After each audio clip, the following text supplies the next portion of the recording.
Plant names are one of those really fun things, kind of like art, where the more you start to learn about them, the more interesting they get. It can be intimidating at first, right? Just like when you walk into an art museum and maybe you didn't grow up with any art enthusiasts in your family, you're sort of just like, there's a lot of paintings, and you don't necessarily have that frame of reference.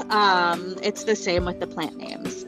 Once you start using them, once you start learning little bits and pieces about them, they become infinitely more interesting and open up all kinds of fun little rabbit holes to go down and learn.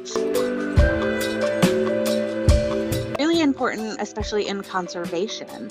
So having those plants named accurately so that we are talking about those same populations, those same sets of genetics, and we're doing all of the legal things, right? Speaking about those same sets of plants.